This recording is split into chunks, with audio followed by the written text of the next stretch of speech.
સુરત શહેરના Ramwadi party plot ખાતે શ્રી સમસ્ત સોજિત્રા પરિવાર સુરત દ્વારા આયોજિત 25મો રજત જયંતિ કાર્યક્રમ યોજાયો હતો। સુરતમાં એક એવું સ્નેહ મિલન કે જેનું સંપૂર્ણ સંચાલન મહિલા દ્વારા કરાયું। એટલું જ નહીં, પરિવારને એક તાતણે રાખનાર એવી 25 દાદીઓને સ્ટેજ પર બેસાડી તેમનું અનોખું સન્માન કરાયું તો ઉપસ્થિત મહેમાનોનું દાદીઓના હાથે જ સન્માનિત કરાયા। આજના આધુનિક યુગમાં અને ફેશનની ભાગદોડમાં અનેક લોકો પોતાના વયોવૃદ્ધ માતા પિતાને વૃદ્ધાશ્રમમાં મૂકી આવે છે, ત્યારે સમગ્ર સોજિત્રા પરિવાર દ્વારા બીજાને પ્રેરણા મળે તેવા હેતુસર દાદીમાઓનું સન્માન સાથેનો અનોખો કાર્યક્રમ સુરતમાં આયોજિત કર્યો હતો। સુરત શહેરના રામવાડી પાર્ટી પ્લોટ ખાતે શ્રી સમસ્ત સોજિત્રા પરિવાર સુરત દ્વારા આયોજિત 25મો રજત જયંતિ કાર્યક્રમ યોજાયો હતો, જેમાં 100 જેટલી મહિલાઓએ જનજાગૃતિ અભિયાનનો પ્રારંભ કરાવ્યો હતો। આ કાર્યક્રમમાં જાણીતા લેખક અંકિતા મુલાણી ઉપસ્થિત રહ્યા હતા અને સાથે અનેક લોકોએ રક્તદાન કરીને માનવતા મહેકાવી હતી। ત્યારે અત્યારના સમયે પરિવારને એક રાખવો ખૂબ મુશ્કેલ છે, તેવામાં પરિવારને એક રાખનાર અને સાથે રાખનાર એવા 25 દાદીઓનું અનોખું સન્માન કરવામાં આવ્યું હતું। અત્યારના સમયમાં સૌ કોઈને પરિવારની સાથે કઈ રીતે રાખવો તેવું જ્ઞાન મળે તે માટે જ આ કાર્યક્રમ યોજાયો હતો। નમસ્કાર, ભારત માતા કી જય, વંદે માતરમ।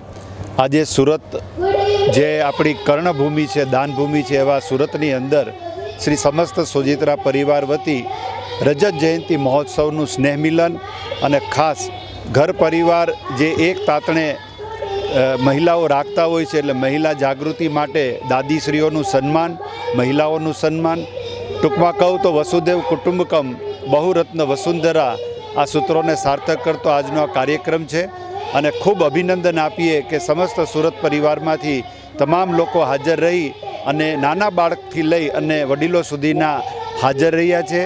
સ્ટેજ ઉપર આપ જોઈ શકો છો કે તમામ મહિલાઓને સ્થાન આપવામાં આવ્યું છે। કુટુંબ પ્રેમ, સમાજ પ્રેમ અને રાષ્ટ્ર પ્રેમનું નિર્માણ કેવું થઈ શકે એનું એક અદ્ભુત ઉદાહરણ છે। હું સમસ્ત સોજિત્રા પરિવારને ખૂબ ખૂબ અભિનંદન આપું છું। આભાર। ભારત માતા કી જય। તમારું નામ? હું ઘનશ્યામ સોજિત્રા, સિમરણ મારું ગામ। અમારો સોજિત્રા પરિવાર વર્ષોથી અહીંયા સ્થાયી થયો છે સુરતમાં। 227 ગામ અને 1700 પરિવાર, 5000 જેવી સંખ્યા છે। અમે દર વર્ષે એપ્રિલ મહિનામાં સ્નેહ મિલન ગોઠવીએ છીએ। આ વખતે ખાસ 25મો સ્નેહ મિલન છે, રજત જયંતિ। એના હિસાબે અમે દાદીશ્રીઓ જે સંયુક્ત કુટુંબમાં રહેતા હોય અને વડલા વૃક્ષ તરીકે સંયુક્ત એક તાતણે બંધાયેલા હોય એવા દાદીઓનું સન્માન, પછી મહિલા દાતાઓનું સન્માન, બાળકીઓનું સન્માન, શિક્ષણનું સન્માન, એ રીતનો ફક્ત મહિલા જાગૃતિ માટેનો જ સ્નેહ મિલન રાખ્યો છે। એમાં અમારા વડીલ શ્રી કમલનયનભાઈ છેક રાજકોટ ફાલ્કન પંપ, જેમનું દેશ વિદેશમાં ફાલ્કન કંપનીથી નામથી ઓળખાય છે, તેઓ પણ પધાર્યા છે રાજકોટથી સ્પેશિયલ ટાઈમ કાઢી અને અમારા પરિવારને બિરદાવવા માટે। તો એમનો પણ ખૂબ ખૂબ આભાર અને અમારા પરિવારનો તમે મીડિયાએ જે અમારી નોંધ લીધી એ બદલ હું તમારો પણ આભાર માનું છું। નમસ્કાર, હું doctor Ankita Mulani, motivational speaker અને લેખક છું।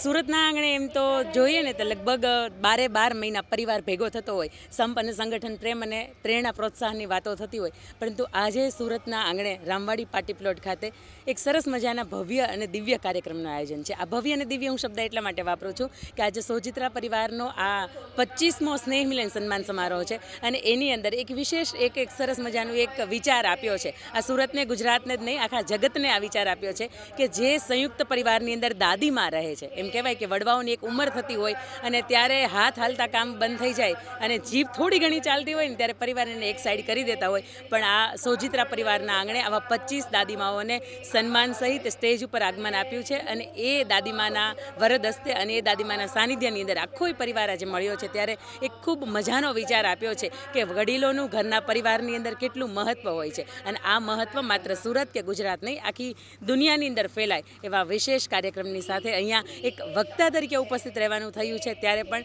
આ સોજિત્રા પરિવાર છે એ મેં અભિનંદન પાઠવું છું। જય હિન્દ, જય ભારત।